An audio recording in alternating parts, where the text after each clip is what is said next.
I'm joined now on set by William Hildebrandt for a look at what's making headlines across France. Good morning, William. And of course, everything, a lot of the papers focusing on this ongoing attack in Kenya. That's right. I'd like to start by looking at the front page of Libération, and they have a startling photo of a shopper going downstairs at gunpoint, and it says horror in Nairobi. And the paper talks about basically the instability of the region, and there's an editorial inside Libé that's entitled The Matrix, that's referring to Al-Shabaab and other terrorist groups in Somalia, but have their networks extend into Kenya and other parts of the region, and say that they threaten to destabilize the region.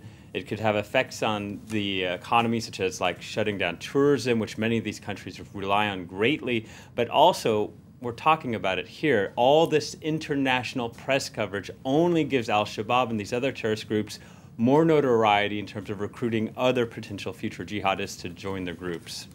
All right, well, this attack in Nairobi, it comes after Mali's president was sworn in earlier this month, and of course that followed the French-led intervention in the country there earlier. That's right, and of course François Hollande was at that ceremony. He spoke about the French military might and was boasting about the victory.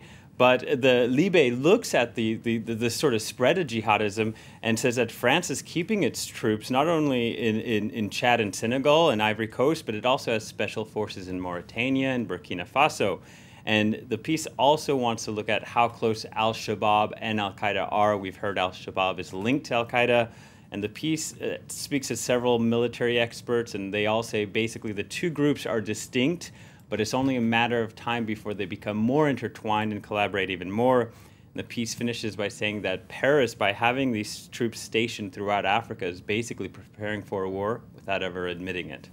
All right, well, let's move on and let's switch gears and talk about Germany's election and Angela Merkel's big win. That's right. It's a big win, and it's for me, it's a bit of a funny headline from Libé that says, "The triumph of mom," and it has photos of her spanning the years, and we see these wonderful, colorful business suits, I guess we could call them. And it says basically she's a simple and discreet woman. She guards her private life very closely. She always goes to the same shop. She lives in the same apartment she had before she was ever chancellor. And those who know her privately say she's warm and full of fun, but in the press she comes off as cold and rigid. That's quite a colorful display there. It's a good range. Okay, well, now some of the French papers here are saying that Germany should be used as an example. That's right. So Le Figaro says it's a historical win.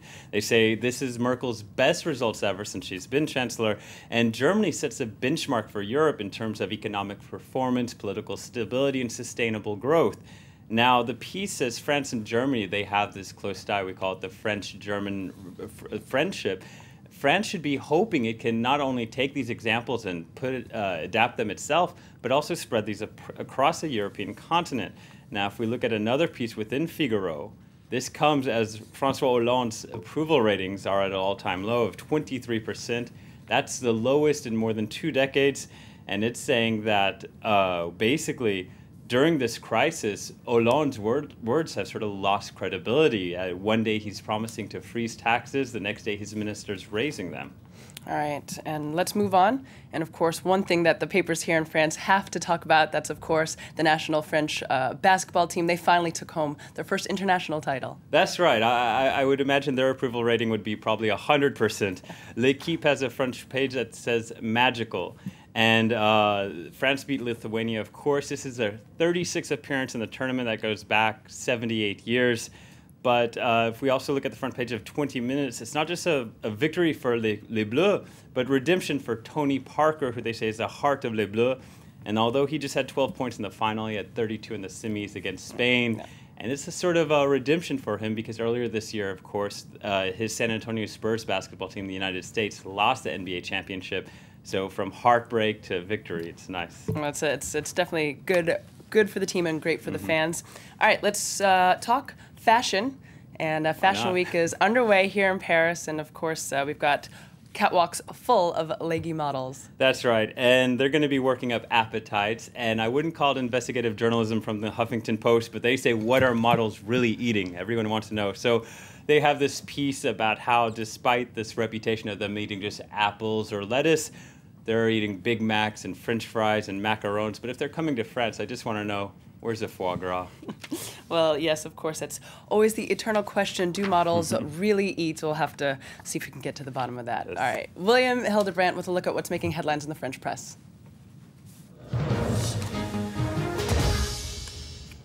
And do stay with us. Coming up after the break on Live from Paris, we'll have Focus, and we head to the west of Paris. And we'll take a look at one city's struggle to fight against drug violence. Do stay tuned.